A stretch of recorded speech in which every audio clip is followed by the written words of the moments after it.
I have in my possession a secret map by the planners of the New World Order. Because the global order is changing again. A new world order. These agreements, both the transatlantic and trans-Pacific so-called partnerships, they're not trade agreements. What they do is they make global corporations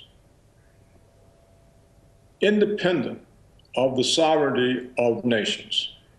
So any global corporation operating in any country that agrees to this pact can sue on the grounds that any policy that the government has, whether it's anti-pollution, whether it's food safety, whether it's against GMOs, no matter what it is, if it in any way impacts the profits of the company, it can bring a suit. Now, this suit does not go to the courts of the country. It goes to a corporate tribunal in which corporations alone make the decision.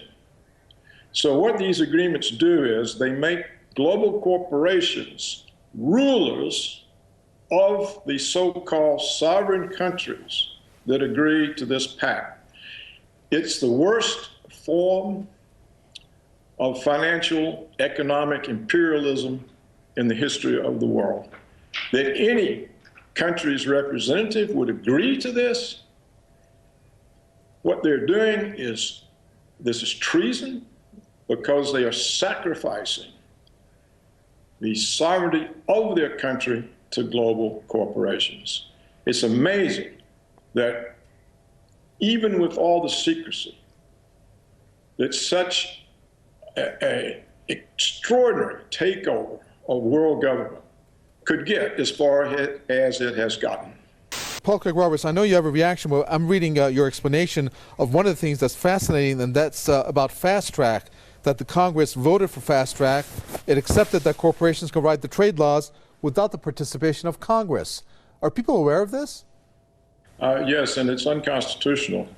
All treaties are reserved for Congress. But this has been done in secret. And the reason it's done in secret is if people had known what they were negotiating, they probably would have dragged the negotiators out in the street and killed them. This has nothing whatsoever to do with trade. Sean McGrady needs to go read his own newspaper.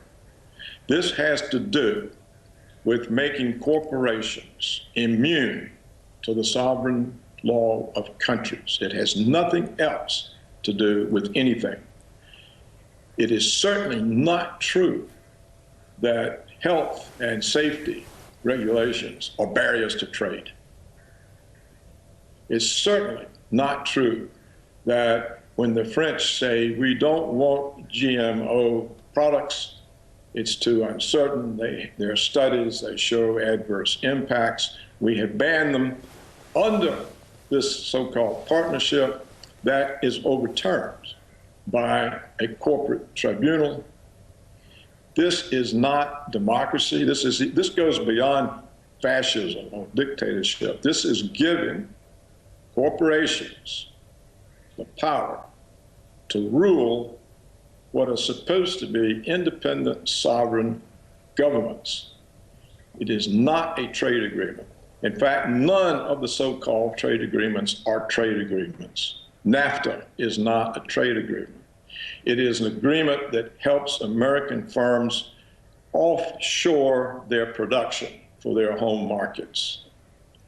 All of these agreements have been sold under false pretenses. It's amazing how the media serves the corporate interest. The media lies for the corporations.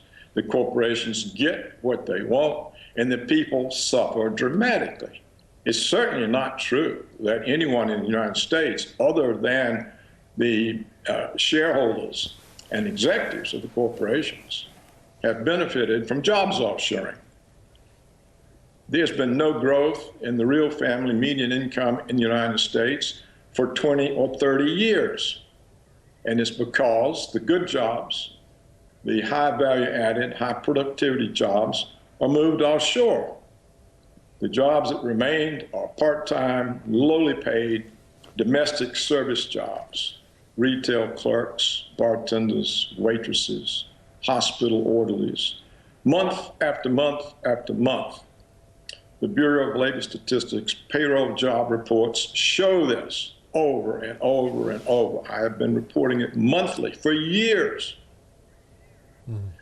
These trade agreements are special privileges for global corporations. They are nothing else. No one else benefits. Let me warn you. A new world order.